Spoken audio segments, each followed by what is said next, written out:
This is a response to Ryan Beard's latest upload titled, Deaf Noodles' horrible response sounds like AI slop. Now, I've seen the wave of comments since it dropped. Not to engage, not to ask questions, just to repeat the same tired talking points that were spoon-fed by Ryan in his 40-minute obsessive hit piece about me. That tells me one thing. We're right over the target. And honestly, it's hilarious because Ryan and everyone flooding my comment section ended up proving my original point. When you call out of the shallow culture built on mockery, performative morality, and purity rituals, what do you get back?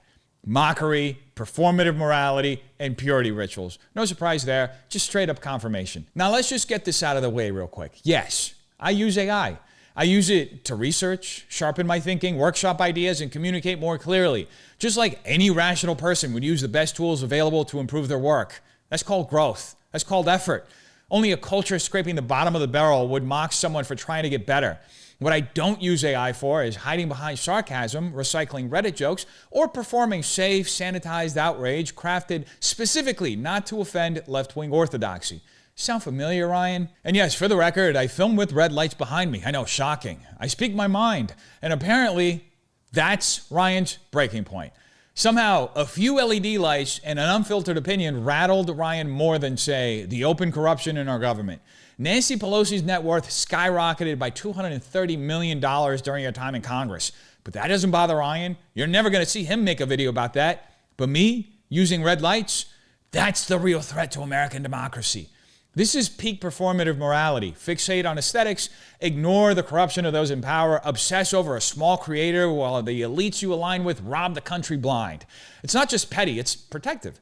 Ryan isn't calling out corruption. He's actively running cover for it. And just think about it, folks. The lights in my background and the American flag bothered him enough to bring it up in 2 separate videos. God forbid I live in America and have any sort of pride in the country that I live in. That's a no-no.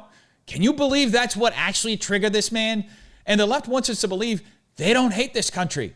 They get triggered over the flag and the color red. But look, the reality is the game Ryan is playing is obvious to anyone watching. He couldn't engage with the substance of my arguments. He couldn't push back on any of my message. So instead, he fixated on the meaningless details. It's his escape hatch from having a real conversation about how corrosive his leftist ideology actually is. And that tells you everything you need to know about Ryan. But I'm not done yet. I want to talk a little bit more about his hypocrisy.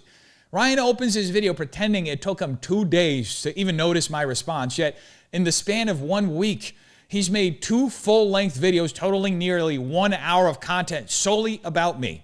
The first one, completely unprovoked. I haven't made a video about him, haven't watched his content, I haven't even thought about the man in over 3 years. So let's be real. Contrary to what Ryan wants his audience to believe, this isn't indifference. It's obsession. His ego is bruised by the truth. Now, it's especially ironic that he calls me irrelevant, yet can't stop responding to the irrelevant guy who, by Ryan's own admission at the beginning of his video, only gets 300 views. Meanwhile, Ryan's last video pulled over 300,000 views. He has close to 150,000 subscribers. But somehow my 300 views hit harder than the impact of his 300,000 views. Take that in for a second, folks. My 15-minute video with a measly 300 views rattled Ryan Beard to the point he had to come back with a 40-minute video about me, all while trying to convince everyone who's watching that he's unbothered. Sure. Ryan, buddy, ever heard the phrase, actions speak louder than words?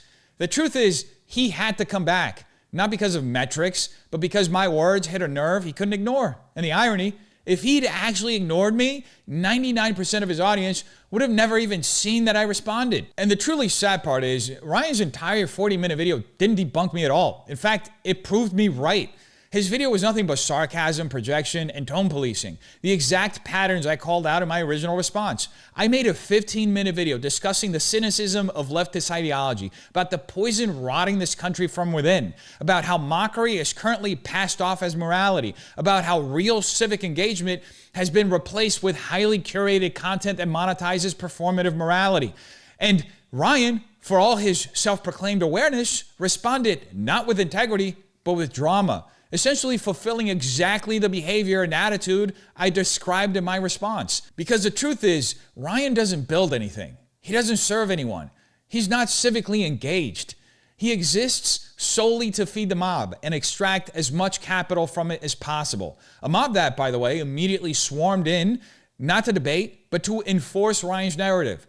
Once again, proving my point better than I ever could. And for a guy who's quote unquote above it all, Ryan sure spends a lot of time defending himself, constantly, desperately, breathlessly.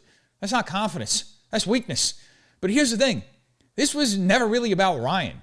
Like I said in my original response, I actually feel bad for the guy. He's just a cog in a system that's using him and will, at the drop of a hat, spit him out like a piece of chewing gum flung from the mouth of a New York City construction worker on the blistering pavement on a hot summer day. That's why it's crazy to me that Ryan would actually take the time to effortlessly prove exactly what I laid out in my original response. That he's nothing more than another loud echo of a broken system, one that punishes sincerity, rewards mockery, and worships clout over character. So, that being said, if you're here from Ryan's video, welcome. I genuinely thank you for watching this for yourself and for having the discernment to cut through a carefully engineered, salacious narrative to actually hear me out. By doing that, you've already proven you're smarter than 99% of people on the internet who just swallow up whatever storyline they hear without ever looking any deeper into it. I see a lot of potential in you. And I should add, look, I'm not here to perform. I'm here to just tell you the truth. And the truth doesn't need permission to be true. And as for Ryan, I don't hate you, man. As I said, I actually pity you. I see a man who's fragile, reactive, and caught in a game that will never love him back. I'm keeping this short because honestly, I think you're hurting, bro. And I hope one day you wake up and walk away from this whole thing because mockery won't save you and clout won't bring you peace. God bless you.